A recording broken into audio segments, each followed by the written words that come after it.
jërë ngeen jëf merci beaucoup amis fidèles internautes 313 digital nuyu nañ leen bu baax a baax amaat mbégte encore une fois daal di ñëwaat ak yéen comme niñ koy faral di defee ñu ñëwaat ak yéen ci beneen dossier fas yéene leen si indil ay leeral xam ngeen ne ci jamono yilee daal di woon nañ leen fi wonale benn dossier boo xam te ne mu ngi doon wax ci benn parking bu nekk fële ca boori boulangerie jaune te ñu wax ne différent da cee daal di am diggante ka nga xam te ne moom moo ko fa installé woon ak la mairie de Mermoz Sacré-Cœur maanaam diggante Samba Goloko ak ki nga xam te ne moo di le maire Alioune Tall rawatina la mairie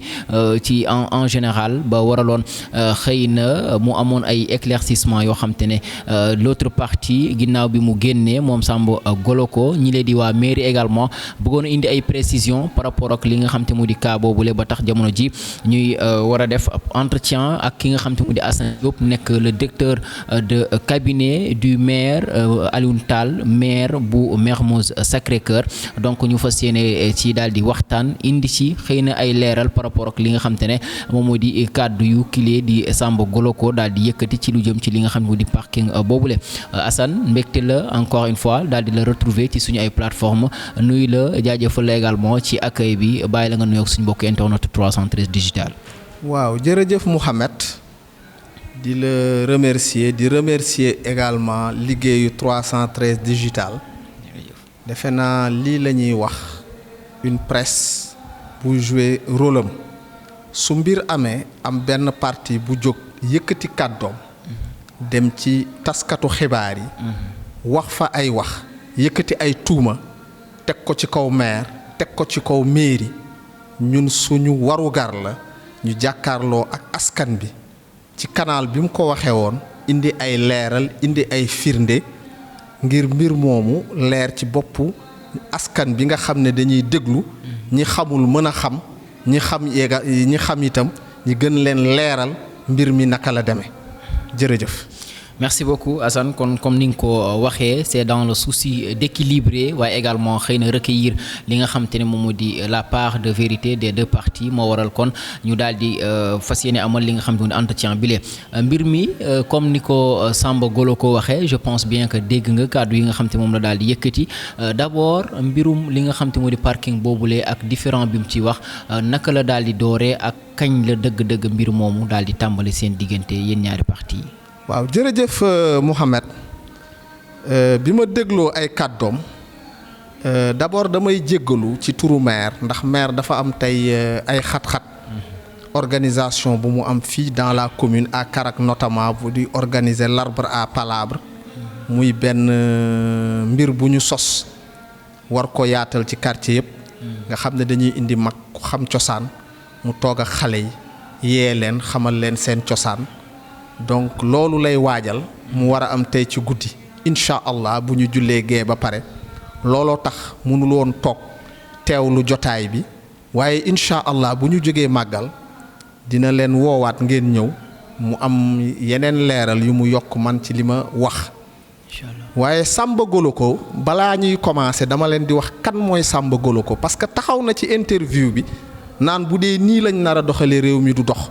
waaye ñu mel ne Samba Goloko bu ñu nekkee ci réew mi du mës a avancer ndax Samba Goloko ñëw na fi en 2023 mi ngi nii indi avis favorable AGEROUTE muy lettre d'approbation bi nga xam ne AGEROUTE may na ko ci benn bërëb bu nekk takkaloog permanence su PDS mu amoon fa yéene def fa parking dem AGEROUTE ndax bu dee voirie classée maanaam yoon yu mag yi nga xam ne AGEROUTE moo koy gérer moo koy saytu di ko defar saa su yàqoo loo fa war a teg da nga war a jaar ci AGEROUTE tàggu ko AGEROUTE xam lan nga fa bëgg a def seet ndax loolu méngoo na ak place boobu méngoo na ak foofu ndax du indi benn gàllankoor ci dem bi ak dikk bi mooy li ñuy wax avis de non objection ba mu demee indi lettre d'avis de non objection bi ba pare boo ko amee da ngay dem ci mairie bi nga xam ne fa la place ba nekk nga def une demande d'autorisation d'occuper firnde bi tax maire mën la ko jox mooy AGEROUTE ne d'accord na foofu amul benn gàllankoor boo xam ne mën na ci am ci wàllu dem bi ak dikk bi amul benn yàqu-yàqu bu mën a indi ci yoon bi nga xam ne moom la oto yi war a jaar mooy la voie classée bi mu ko indee def demande am c'est en date du 12 décembre 2023 indi ko mairie maire dem vérifier place bi gis ne place bi mën na ko jox maire defal ko autorisation d'occuper autorisation d'occuper boobu maire moo lay daggal surface bi nga war a occuper ne nangamu mètre carré laa la may mais du Ageroute danaan d'accord naa nga ñëw nag ci mairie bi loolooy procédure bi mairie ne dinaa la daggal xool fi mu lay daggal ne fii lay commencer fii lay yem suñu ko mesurer nangam la ci mètre carré nangam la ci mètre carré boobu day méngoog loo war a fay maanaam redevance biñ ko daggalee muy 100 mètres carrés mu war a fay fii délibération bi mooy mètre carré bu ne 1500 francs la mu war a nekk 150 000 par mois mi ngi nii moo nekk ci autorisation bi mooy parking bi mu njëkk a am ci commune bi taxaloog permanence su PDS mooy deuxième parking am du mois parce que bi mu fi njëkkoon am sur la VDN bi mu fi njëkkoon am mi ngi nekkoon wetu boulangerie jaune travaux BRT yi tax ñu jëlee ko fa bi mu dellusee en 2023 dem demander avis favorable u Ageroute ñëw ci maire def demande d'occupation maire autorisé ko mu war a fay 150 000 par mois ça fait 18 mois mu occupé foofu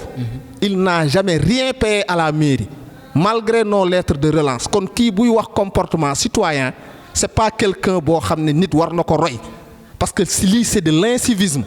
ñu daggal la place wax la li nga war a fay par weer à l'heure où je vous parle il nous doit 2 700 000 soit 1 an et 9 mois d'occupation ordre de recette yaa ngi nii musul fay dërëm ci parking boobu kon nag bu taxawee naan réew mi bu naree dox bu dee ñu mel ne Samba Golo ko ñoo fi ne réew mi du mës a dox ndax ñëw ñu daggal la benn surface am loo war a fay mairie nga lànk pendant at ak genn wàll bañ ko fay muy 18 mois de cumul d'arriérés de redevance mi ngi nii su dee yor na benn quittance bu mu mës a fay mairie na leen ko won yéen il n'a jamais payé pour dire que kon kooku bu taxawee naan day ŋàññi ay autorité ci seen wàllu doxalin defe naa moom moo war a xoolaat boppam ndax kii lii firnde baa ngi nii muy benn ñaareel ba mooy ñun dañoo toog ba tabaski di waaj a jub si Samba tabaski bii ñu mujjee au mois de mai à 1 mois de la tabaski Samba Golo ko dem duggaat ruuxalante ak waa Ageroute je pèse mes mots ba rocciwaat une lettre d'avis favorable sachant que avis favorable xam nga amoon na ko boo ko amee da ngay ñëw au préalable à la mairie demander au maire ne ko damaa bëgg a def telle activité l'Ageroute ne s'y oppose pas léegi yow maire autorisé ma defu ko parce que xam na ne dafa ameel mairie bi xaalis tegu fi tànk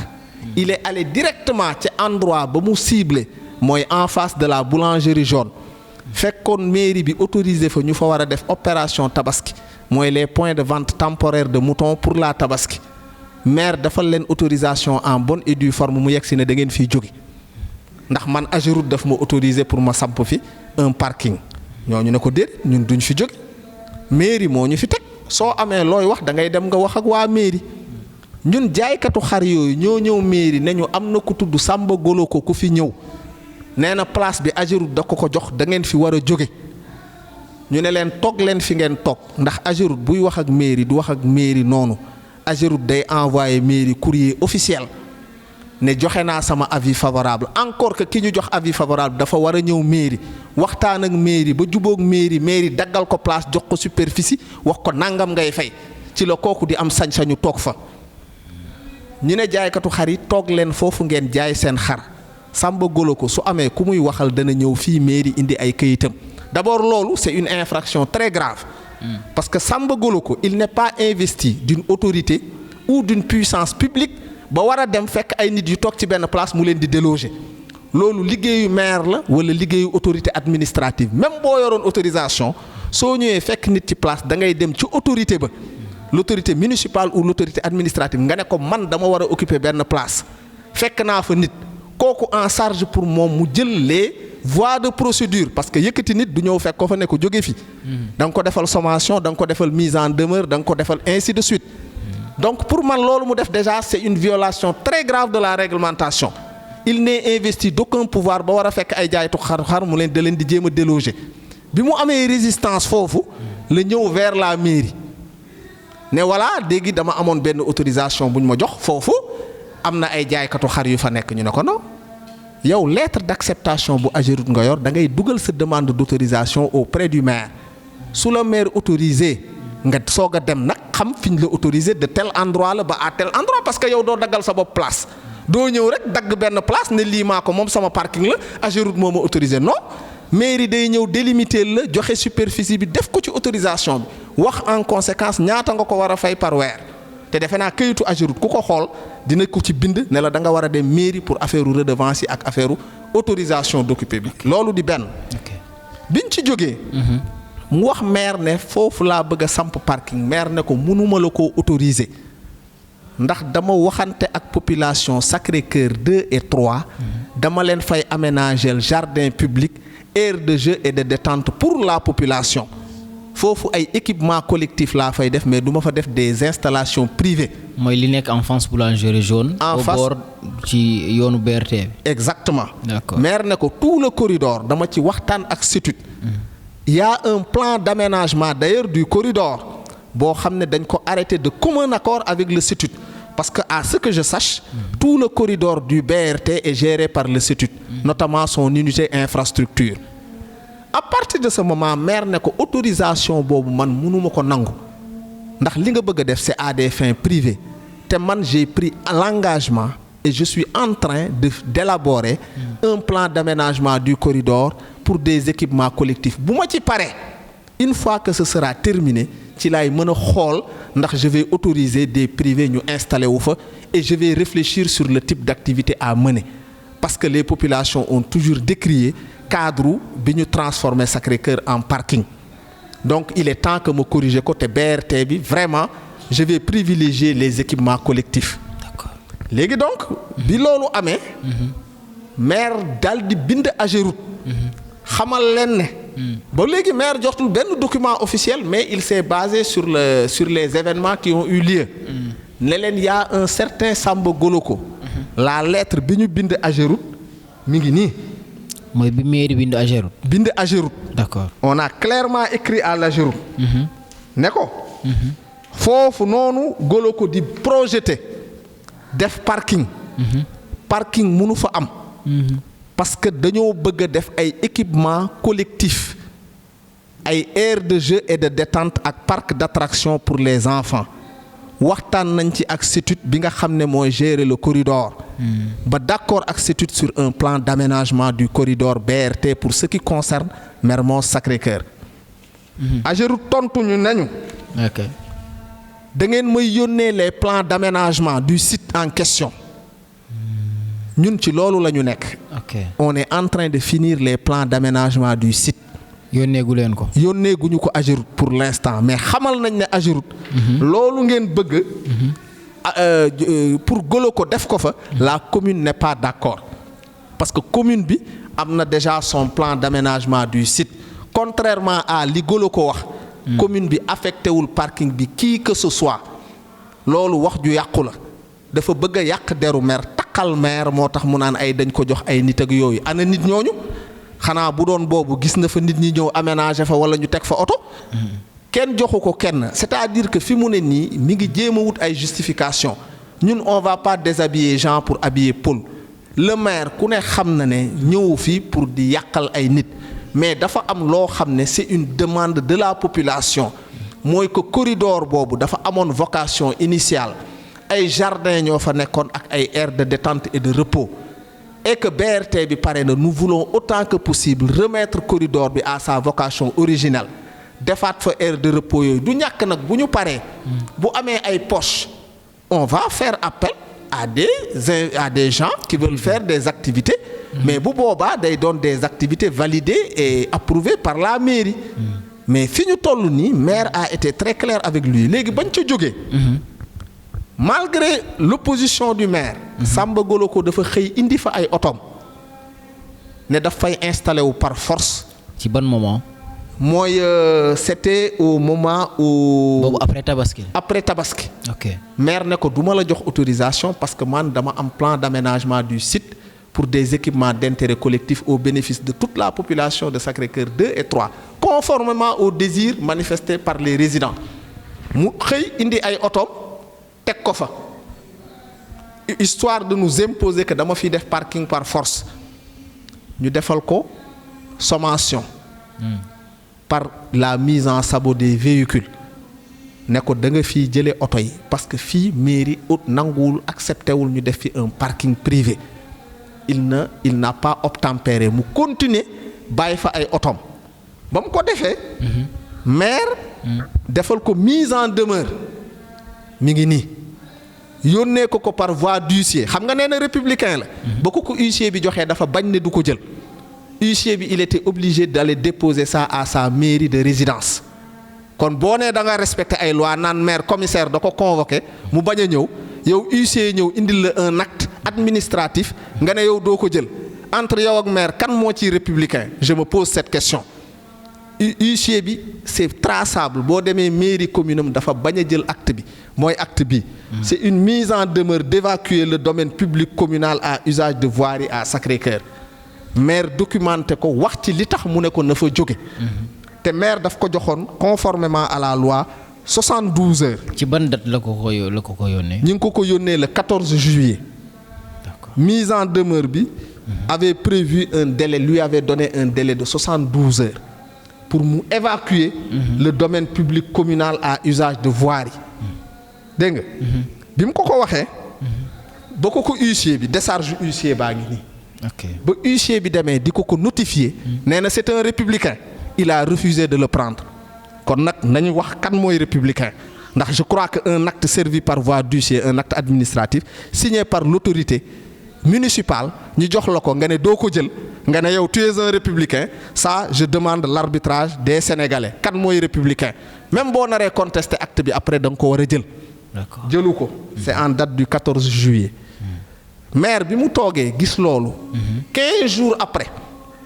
fekk 72 heures ngeen ko mayoon pour mu libérer les lieux. D'accord. évacuer mi ngi nii. mise en demeure d'évacuer le domaine public communal à usage de voirie à Sacré-Cœur. D'accord. Et c'était destiné à monsieur Samba Goloko. ñu def ci ampliation le sous-préfet. Ageroute. Commissariat de Dieuppeul et le CETUD qui gère le corridor. D'accord. Signé par le maire. D'accord. Servi par voie d'huissier il a refusé de le prendre. D'accord. kon nag kooku mi ngi ci logique opposé wu à la décision de l'autorité. bi ñu toogee. ba le 29 juillet. le maire conformément à ses prérogatives. bi nga xam ne il le tire de la constitution et du code des collectivités territoriales. moo jox maire pouvoir de gestion du domaine public communal. kooku c'est clair c'est un article du code des collectivités territoriales le maire est chargé de la gestion du domaine public communal muy benn. Deuxièmement un autre article donne au maire la responsabilité de la police administrative dans sa circonscription. Troisièmement il y a l'article 254 du code pénal qui dit que quiconque s'oppose à une décision d'une autorité investie d'un pouvoir public par la violence ou par un quelconque moyen est passible de poursuite pénale. Maire constaté ne malgré la mise en demeure qu'on lui a servi qu'il a refusé de prendre quittéwul foofu. Le maire a pris un arrêté municipal portant évacuation d'office d'une occupation illégale du domaine public mi ngi nii. C'est un arrêté pris par le maire en date du 29 juillet. D'accord. mi ngi nii c'est un arrêté c'est un acte que le maire a posé maire nekkul di wax il a posé des actes. Ok. bi ñu ko defee ba pare. quand le maire a pris l'arrêté. le 31. le maire a organisé une opération de désencombrement sur toute l'étendue de la commune. ci biir opération bi le maire a fait une descente au niveau du site en question. Étant donné qu'il a pris un arrêté municipal d'évacuation d'office, il a enlevé tout le matériel trouvé sur place. Le matériel c'était des véhicules. Notification de mise en fourrière baa ngi nii. ay oto kese la woon. oto kese la woon. moom nee na ay briques nga fa woon ak ay saaku ciment te nee na lépp dañ ko tojoo. waxul te saaku ciment yi nee na dañ ko yóbbu. foofu sax laay rebondir.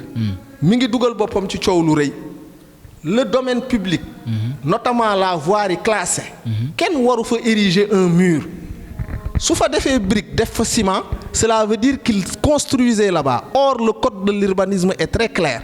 le domaine public notamment voirie classée kenn amul droit construire fa quoi que ce soit donc man xawma lu fa brique di wut lu fa ciment di wut alors sooy tabax tey da nga war a am autorisation de construire je pense autorisation de construire maire moo koy tabax moo koy joxe donc su fa tegee ay brique ba teg fa ay ciment donc mi ngi doon manifestement en train de construire construction boobu c'est illégal parce que d'abord fa mu ko def waru ko fa def la le code de l'urbanisme l'interdit lépp loo fa def dafa war a nekk lu démontable lu précaire pas des constructions en dur sur la voirie classée kenn waru amul droit def ko fa donc bu doon loolu la doon def il a violé la loi benn bu dee moom la doon def amul autorisation de construire te autorisation de construire c'est l'autorité municipale qui délivre ça donc loolu mu wax yépp mi ngi gën a dugal boppam parce que bu dee dafa ne da ko fa tegoon cela veut dire qu'il l'a fait en toute illégalité parce que bu amoon autorisation maire sax il n'a pas le droit de mettre une telle infrastructure sur la voirie classée pour commencer ciment bi mu doon wax aussi il raconte des histoires ñun ba ñu ñëwee. yéen fekkoo leen fa ciment. ciment amu fa xam nga lu fa amoon. briques yi ay piquet brique nekku fa lu dul ay briques yoo xam ne c'était déjà enfoui yu mu fa doon commencer def quand la mairie a arrêté ses travaux donc ciment amu fa. s'il a dit qu'on a amené des centaines de sacs de ciment na wax saaku ciment yi kañ la ko fa teg ak kan moo ko fa yóbbu parce que soo sànnee say saaku ciment ci mbedd mi mais nga ñëw fekkaatoo ko fa mais doo ñëw ne waa mairie bi ñoo ko fa jël xanaa amuloon gardien. wala da ngay sànni sa saaku ciment foofu bàyyi ko fa dem tëdd sa kër boo ñëwee le lendemain tu trouves pas ça nga ne mairie bi jël na ko te man je doute fort loolu mosu faa nekk moi je passais régulièrement dans la zone kenn mosu fa gis ay saaku centaines de sacs de ciment loolu c'est archi faux su ko waxee waxul dëgg donc loolu muy wax naan maire day wër di wax lu dul dëgg moom moo wax lu dul dëgg troisième la fa nekkoon mooy ay piquet ak ay chaînes mairie moo ko fa def pour barricader les lieux et protéger la place ça appartenait bel et bien à la mairie nous l'avons enlevé le jour où le maire a organisé l'opération d'enlèvement des véhicules et le maire a fait une notification de mise en fourrière c'est un acte administratif ni arrêté bi nekkee un acte administratif noonu lañ ko defalee notification de mise en fourrière qui lui sera servi par voie d'huissier. joxoon ngeen ko jox nañ ko huissier bi pour mu yóbbul ko ko. s'il refuse de prendre. dina ko déposer à sa mairie de résidence comme le prévoit la loi. léegi nag li ma bëggoon wax. mooy koo xam ne da nga ñëw ci commune ñu njëkk la fa daggal parking. nga occuper ko 1 an et demi. nanguwoo fay redevance bi nga xam ne moom nga warloo ak commune bi. kooku defe naa booy woote civisme wala woote droiture wala woote éthique kooku defe naa tu es très mal placé pour woote ko ku ñemee ñëw ne ci voirie classée dama fa doon tabax mur ba indi fa ciment ak brique kooku itam je pense que incivisme mënul weesu loolu ndax voirie classée kenn amul droit di fa tabax ba ne dama fa tegoon ay brique teg fa ciment léegi nag ñun Sacré-Cœur dafa am lu ñu fi bëgg mooy un cadre de vie sain et décent du ñu fi nangu ay nit di fi ñëw di fi def ay mbaar di fi def ay construction illégale bëgg ñu imposer lu leen neex maire dafa am ay prérogatives yi mooy loi moo ko jox mu administrer la collectivité territoriale te nee nañ les collectivités territoriales s'administrent librement maire bu ñëwee il a le pouvoir d'appréciation de l'opportunité d'installer quelque chose ou pas kooku loi moo ko jox et de sa pertinence maire kenn mënu ko imposer ne ko da ngay décider autoriser ma par force loolu amul fenn maire day ñëw apprécier ndax lii bu ma ko fi defee amal na njariñ mairie bi amal na njariñ askan bi est-ce que du dégrader l'environnement est-ce que du causer benn nuisance ça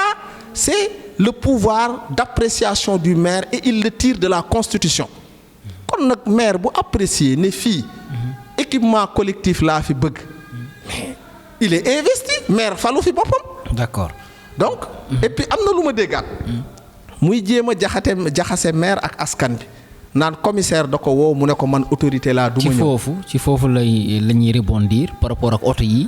bi ngeen ko defee mise en fourrière oto yi fan anamu ak moom dafa wax ne oto yi bi ngeen ko fay jël dafa am yoo xamante ne xëy na ngeen ko doon jëlee wóoru ko ba xam yàqu ngeen ko am déet looloo tax mu dem porter ji plainte te nee na le maire nanguwul wuyu ji commissariat. waaw Mouhamed dinaa leen wax benn contradiction majeure di ngeen ko relever ci Goloko. nee na bi ñuy enlever oto yi à 3 heures du matin. dafa am kooku nee na kooku xamu ko sax. nit ku la xamul nan lay amee sa numéro téléphone ba lay woo. loolu c'est une contradiction majeure ki la woo xamul mën na romb ay oto rek yu ñuy jël bu xam ne monsieur Goloko moo ko woo te nee nga xamul la. suivez réécoutez l'interview nee na di ko woo xamu ko kon kooku dafa romb seen ay oto mu xam ne oto bi bu Goloko bu tudd moom mu xam numéro téléphone bu Goloko te nee na ba léegi waa ji xamu ko loolu man lu ma jaaxal wala waa ji jinne la boo xam ne day seen ay oto yu taxaw mu xam ko moom xam numéro téléphone te nee na moom waa ji xamantewul benn. deuxièmement nee na oto yi biñ koy yëkkati dañ ko yàq yow fekke woo ko loo fekkewul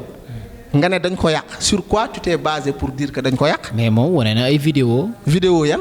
wane na ay vidéo yoo xam te ne bi ñuy xëcc oto yi. mais ana bi ñuy. bi ñuy xëcc oto yi. man gisuma ko de toute façon ci interview. yor na vidéo yi. waaw même bu ko yoree. ñun li ñuy def on sollicite une société qui s'appelle la Sendra. société bi moo am une convention avec la mairie. bu mairie bi di enlever day def une réquisition à la Sendra. Sendra mooy def enlèvement bi mooy def la garde des véhicules à la fourrière de l'État de Yène. Sendra est une société agréée qui a tous ses papiers et qui a une police d'assurance. su mënee prouver ne ay otoom dañ ko dégradé lors de l'enlèvement la Sendra a une police d'assurance. su fekkee ne am na une décision qui condamne Sendra à réparer bu boobaa assurance Sendra dina ko couvrir ses frais. On est dans un pays de droit mais li ma bëgg a xamale mooy ñun li maire def pas à pas il a suivi toute la procédure. defal na ko mise en demeure. il ne s'est pas exécuté. jël na arrêté boo xam ne qui porte sur l'évacuation d'office de l'occupation. ñëw na def na la mise en fourrière des véhicules notifié na ko la mise en fourrière. léegi nag léegi ana oto yi. oto yi ils sont à la fourrière de l'État à Yène mi ngi ci notification de mise en fourrière bi qui précise les voitures qui ont été enlevées, leur marque, leurs caractéristiques et le lieu où les véhicules sont gardés actuellement et les modalités par rapport à la récupération de ces voitures. léegi nag li nga ma laaj dinaa ci tontu. mooy qu'en est-il de la plainte. waaw def na plainte. auprès du commissariat de Dieuppeul. loolu c'est son droit. ñun plainte bi amuñu ci commentaire. il a porté plainte contre le maire qui est l'autorité de tutelle. Le maire il a pris une décision. Et toutes les décisions prises par le maire depuis le début de cette affaire sont des décisions actées et documentées. D'accord. Donc moom su dee il estime qu'il est victime d'un abus d'autorité de la part du maire par rapport aux décisions qui ont été prises, il a un recours, il peut aller à la Cour suprême, attaquer la décision du maire. La loi le lui permet. Mais le maire n'a pas pris un acte qui n'a pas été documenté. Donc tous les actes pris par le maire par rapport à cette affaire sont des actes traçables et documentés et font l'objet d'une ampliation auprès de toutes les autorités compétentes. léegi nag nee na commissaire dafa convoqué maire ñëwul ne du ñëw. waxul dëgg. loolu su ko waxee waxul dëgg. lan moo xew kon. li xew mooy. on a reçu une convocation le mercredi matin. qui convoque le maire. moi-même son directeur de cabinet et l'adjoint au chef du service de la voirie. Et la convocation demandait de nous présenter à 16h au commissariat de Dieuppeul. Ce jour-là, le maire n'était pas disponible ni le lendemain. Le maire a dit au commissaire qu'il n'était pas disponible ni le mercredi ni le jeudi. Mais au-delà du jeudi, il sera disponible. kon nag defe naa ne du ma ñëw loolu ay invention am la. maire c'est un républicain nekk fi pour di opposer wu comme moom à des autorités ou à la puissance publique. Le maire se conforme à la légalité. C'est un légaliste. li mu wax dara amu ci. maire nee na commissaire du ma disponible mercredi du ma disponible jeudi mais à partir du vendredi je serai disponible. bi ngay indi convocation bi xam nga fu nit ki nekk ba ne dafa war a ñëw moom xamul fu maire nekk et effectivement le maire n'était pas disponible ni le mercredi ni le jeudi je pense que moom dafa war a yem ci li mu war a yem ay le maire a dit ak le maire n'a pas dit wax ji nekkul foofu wax ji xam nga fan la nekk est-ce que le maire n'est pas habilité à refuser une occupation ou pas et je pense que ni ma leen ko waxee le code des collectivités territoriales est clair le maire est chargé de la gestion du domaine public communal kon nag s'il est chargé du domaine public communal lépp lu fay am il a son mot à dire il a son appréciation à apporter léegi nag ñun dañu am démarche du ñu priver les populations pour un individu un particulier buy jaay di def ci poosam waaw ay Sénégal nangam ñeneen ñi yor ay showroom dañoo dem louer ji ay espace privé jotewuñ ak kenn dara mais yow doo ñëw fekk le domaine public municipalité bi am fa des projets d'aménagement d'intérêt collectif yow nga ñëw en tant que privé ne dama koy accaparer population bi nañ toog ça le maire ne l'acceptera pas du ko nangu tey du ko nangu suba ñun bu léegi nag li ci des ay commentaires lañ dañ koo joxoon kii dañ koo joxoon kee dañ koo joxoon kële. effectivement ci loolu nee na lan moo tax xëy na moom kese place boobu nga xam te ne foofu la defoon ay otom moom ngeen évacuer yeneen yi nga xam te ñoo nekk aux alentours kenn laalu ko loolu également lan ngeen ci indi comme réponse foofu. encore mooy li ma la wax. dafay jéem a jaxase xelu nit ñi. foofu boulangerie jaune. moo fa am un espace réservé pour parking. te loolu c'est à titre précaire et révocable li tax maire jox leen ko. c'est parce que à une certaine heure la boulangerie jaune dañuy bëri une clientèle buy ñëw di taxaw ci diggu tali bi wàcc seen oto di jëndi mburu di ñëwaat muy indi entrave à la bonne circulation di indiwaat ay risques d'accident face à cela les waa boulangerie jaune ñëw ne ko maire dañoo bëggoon ngeen jox ñu espace bi nekk en face de notre boulangerie ñoom seen activité ça justifie ñu am parking en face parce qu'ils reçoivent du public boobu ñuy recevoir c'est souvent des gens véhiculés war nañ leen mën a wutal espace ne serait-ce que pour la sécurité routière bu ñu mën a garer te c'est un stationnement temporaire da ngay garer jënd sa mburu ñëw jëlaat sa oto wala jënd li ngay jënd au niveau de la boulangerie jaune dem sa yoon beneen parking bi fa nekk c'est en face de la SGBS mooy les clients de la banque qui viennent solliciter la banque se garent là-bas et repartent dès qu'ils ont fini de demander le service bi ñuy demander amul keneen ku nekk ci corridor bi ku fa maire jox autorisation comme ni ma leen ko waxee maire dafa ne tant que parewul les aménagements d'intérêt collectif yi muy def du autoriser implantation sur le corridor moom bu dee dafa yor ay autorisation yu maire signé na ko génne loolu yëpp dilatoire la mi ngi jéem a jaxase nit ñi ak le maire naan jox nañ kii ñooñu muy wax ñëpp daf leen fa fekkuñu ko fa su doon daf fa toog ñeneen ñëw ñu teg leen fa on aurait compris mais boo ñëwee fekk waa boulangerie jaune di am clientèle buy ñëw les après-midi le matin war a mën a garer ci tali bi di entraver circulation bi ñu wutal leen fu ñu mën a parquer un parking temporaire nga ñëw di ko méngaleeg un parking d'exposition et de vente de voitures mais xam nga ne loolu y a même pas photo. waxatuñu dara nga naan da ngay tabax ay murs da ngay ériger ay abris mais sur la voirie classée mais loolu Ageroute sax waru ko nangu Ageroute bu fekkee ne BRT bi dañ ko teg muy benn infrastructure structurante autour du BRT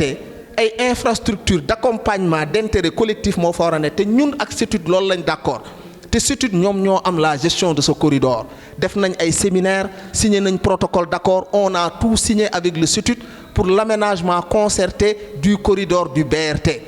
donc nag du ñu toog ba léegi benn nit jóge fële un mauvais payeur d'ailleurs parce que mi ngi occuper suñu espace d'ailleurs maire defal na ko mise en demeure su fayul fi mu nekk wetu permanence PDS il sera éjecté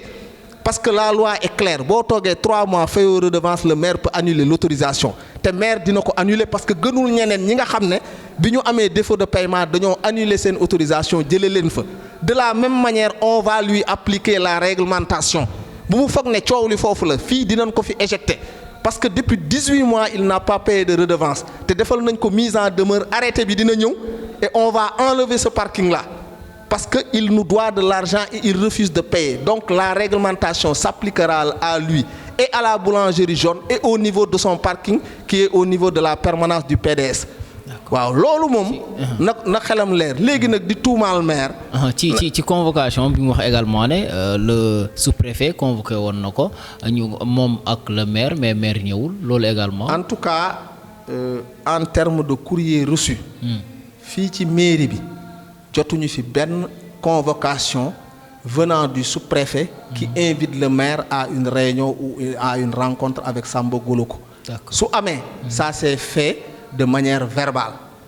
te administration c'est des écrits. D'accord. Si le sous-préfet convoque une réunion le sous-préfet envoie une convocation en bonne et due forme xëy na sous-préfet en tant que autorité administrative su déggee benn coow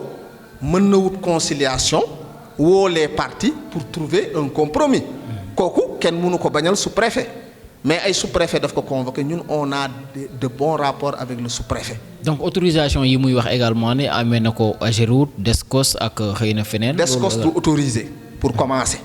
Il est plein de contradictions musul gis kenn ku installé wu fenn ne ko Descos moo ma fa autorisé Descos surveille la régularité de l'occupation de l'espace mais Descos du autorisé kenn. loolu bu xamul ñu xamal ko. Descos en fait c'est une direction de surveillance de l'occupation des sols Descos bu day surveiller waaye Descos du autoriser nit musul gis ku Descos autorisé bi Sénégal di Sénégal ba léegi man maa ko gën a xam Descos ndax ba ñuy créer Descos ki ñu njëkk a def directeur Descos c'est quelqu'un que je connais personnellement ba ñuy créer Descos j'en suis un témoin oculaire donc bu nee Descos autorisé na ko loolu c'est par pure ignorance mooy li ma la wax day jaxase lu bokkul li mu naan Ageroute autorisé na ko c'est une lettre qui porte avis sur la nature de l'occupation. léegi nag loolu mbir mi fa la yam. D'accord. man pour man et puis nekk naan ay mairie bi dama leen doon jox ay xaalis ak dama leen doon jox ay kii kon moom il reconnaît implicitement que day corrompre ay nit ay jox nit ay 100 000 ak ay jot nit ay 50 000 moo ko wax. kon moom esprit républicain bi muy woote naan réew mi dañ ko war a jubal moom jubalu ko parce que kuy reconnaître naan damay joxe fii lii di joxe feelee en toute illégalité et en toute violation de la réglementation kon moom ci biir waxam mi ngi sax dugal boppam parce qu'il reconnaît que day ñëw ci mairie bi am ñu muy seqal ay pots de vin moo ko wax man waxuma ko donc moom moomu na xoolaat boppam parce que mi ngi wax ay wax yoo xam ne ku ko ci topp tey et les agents de la mairie na def nag très attention parce que nee na am na ay agents mairie il va les désigner dana wax ñooñu ñan la ak ci yan cadre la leen joxe ay 50 000 ak ay 100 000 francs waaw man mii di wax ak moom directeur de cabinet du maire dama musul seq ak moom loolu ñun bu ñu fi nekkee on est là pour yëf yi dox kon nag moom mii nangu ne day jaar ci couloir yi di jox ay nit ak di def ay kii donc moom mi ngi li muy woote en fait mi ngi condamné boppam ci biir interview bi na nit ñi dégluwaat ak xel ci li mu wax yépp ay maire ñëwoon na may ay lebal ko oto ak ay affaires yooyu mais loolu ça n'a rien à voir avec la mairie man xaw ma am na xaw na amul soo seqee ak maire mu fekk la sa parking privé lebal ma wala jaay ma yaa xam mais bul ñëw nekk ci benn problème naan maire bi ñëwoon na fi loolu du wax je crois que il essaie de salir les gens te loolu du jàll le maire nag na ko Samba Golo ko xam tey xam ko suba projet structurant yi mu am sur pour la commune ak sur le corridor Samba Golo ko mënu ko tere mu def ko parce que population bi ñoo ko bëgg la population de Sacré-Cœur 1 et 2 à travers des audiences citoyennes ñoo ne lii lañ fi bëgg te le maire il est là pour les servir te loolu la leen di defal. D'accord. mais bëgg a yàq der ak taqal ay nit ak jaar fii jaar fee loolu je pense que du attitude nit ku responsable. d'accord xam naa donc daanaka yebb nañ ci cappaandaw li xëy na peut-être bu fekkee am nga leneen loo si dolli laata ñuy yëkkati jotaay bi. waaw li ma ci dolli Mouhamed du lu bëri pour dire que mairie Mermoz Sacré-Cœur acte bu ñu fi def c'est documenté acte bu ñu fi def c'est argumenté maire musul tëb tëb bañ dara pour le fait que dama ko bañ su ko bañee am na lu tax mu bañ ko et tout comme je vous le dis bu joxee un refus daf koy motiver en l'espèce motiver nañ ko par rapport au projet yi mairie bi am foofu deuxièmement kii taxaw di yëkkati loxoom naan projet maa fa war a teg mairie autorisé na ko mu toog 18 mois nanguwul fay mairie donc kooku c'est une personne très mal placée bu dul woon sax projet yi fa mairie am mairie jox la espace nga bañ ko fay rek nga dellu si waat ne ko daggalawaat ma beneen espace mais ban mairie moo koy nangu yow liñ la jox nanguwoo ci acquitté wu de tes devoirs et obligations nga dellu si naan joxaat leen ma feneen mais loolu xel du ko nangu. maire bu amul woon benn projet sax mën na ko argumenter ne yow jox naa la fee toog nga fa 18 mois tu as refusé de payer tes redevances ne serait-ce que pour ça je suis fondé pour ne pas te donner. réew mi nag je pense que du porter presse moo koy doxal bu dara xewee nga jëm ci journaliste yi dajale presse bi woy dañ ma xañ dañ ma lii et les gens qui habitent Sacré-Cœur qui veulent vendre des voitures moom daf leen gën. Il y a plein de gens qui sont à Sacré-Cœur qui ont fait ici des demandes ci même corridor bi et le maire a refusé pour la même raison te ñooñu c'est des résidents de la cité bu leen ko maire nangulee moom lan la am de plus que ces gens-là pour taxaw di réclamer un droit boo xam ne ñëlee amuñu ko fi loolu il faut mu xam ko. léegi nag taxaw di ŋàññi le maire di ŋàññi la commune moom il n'est pas un résident de la commune dëkku fi na bàyyi ba ñi dëkk Sacré-Cœur di fi yeewoo ñoom ñoo war a apprécier l'action de leur maire su maire bi baaxee su maire bi bonee su politique gu mairie bi baaxee il appartiendra à ces gens de le sanctionner positivement ou négativement mais pas un mercantiliste ñëw pour say propres intérêts jaay say oto damm sa poos ñibbi sa kër nga taxaw naan ay maire bi c'est pas un bon maire du moom mooy juger le maire sera jugé par ses administrés te nag na xam ne mairie bi ay ragal nekkuñu fi il faut qu'il le comprenne du ñu def benn acte de forfaiture mais lépp lu réglementation maye loi maye ko danañ ko user. C'est pas à travers de l'intimidation ou des trafics d'influence mooy reculer loolu le maire reste droit dans ses bottes lépp nag loo xam ne yoon may na ko dina ko jël ba mu jeex moom bu dee dafa yaakaar ne dañ ko léser chambre administrative ou cour suprême mi ngi fi toute décision administrative ou acte administratif pris par une autorité peut être attaquée au niveau de cette juridiction loolu la yoon wax jarul wax ju bëri jarul presse jarul leneen. demal foofu nga ne leen maire dafa jël arrêté jël telle décision je m'estime lésé ñoom bu ñu ko apprécier sur la base des actes posés mais ils vont se juger mais je pense que jiitu nit ñi ci presse yi di jéem a yàq deru nit ñi loolu amul benn sens sénégalais yi am nañ xel am nañ xalaat te les populations de Sacré-Cœur 3 et 2 restent déterminées à s'opposer à toute aliénation de l'espace bu yaakaaree ne maire la amal affaire kese mi ngi nax boppam. Il a affaire à toute la population et à tous les riverains qui ont manifesté leur désir de bénéficier de leur espace